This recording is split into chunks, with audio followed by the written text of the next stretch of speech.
अस्सलाम वालेकुम, कैसे हैं आप सब? देखिए, राज़ की बात ये है कि खुदा से एक तरफ़ा मोहब्बत नहीं हो सकती। खुदा से एक तरफ़ा मोहब्बत नहीं हो सकती।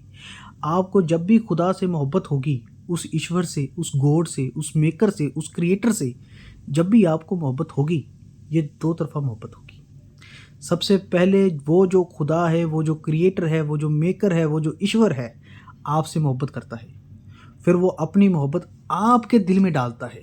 यूँ फिर आपको उससे मोहब्बत हो जाती है। तो ये जो मोहब्बत जो आप अपने खुदा, अपने रब से कर रहे होती हैं, ये दो तरफ़ा मोहब्बत होती है। ये एक तरफ़ा मोहब्बत कभी नहीं होती। आप सूरह बकरा पढ़ें, उसमें अल्लाह ताला फरमाते हैं, जो हद से गुज़र जाते हैं लोग, उनके दिलों पर अल्लाह ताला मोहर लगा देता है। अब मोहर लगाने का मतलब सीधे यही है कि अल्लाह पाक अपनी मोहब्बत उन दिलों में डालते ही नहीं हैं जो हद से गुज़र जाते हैं, जिनके वहम और गुमान में ये बात रहती ही नहीं है कि कोई है जो मुझे देख रहा है, सुन रहा है, हर एक्टिविटी को नोट कर रहा है। और एक जो बड़ी ज़बरदस्त बात है, अल्लाह ताला कुरान पाक में फरमाते हैं, मैं तो तुम्हारे करीब ही हूँ, मैं तो तुम्हारे करीब ही हूँ। हम उसके करीब नहीं हैं। हम उसके करीब क्यों नहीं हैं जी?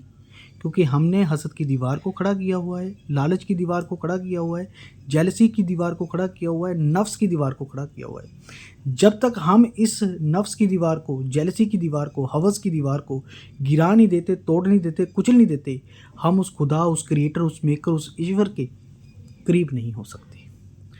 तो आज हमने ये इरादा करना है कि ये जो नफ्स के हम गुलाम होते चले जा रहे हैं, होते चले जा रहे हैं, हमने इस गुलामी से आज़ाद होना है।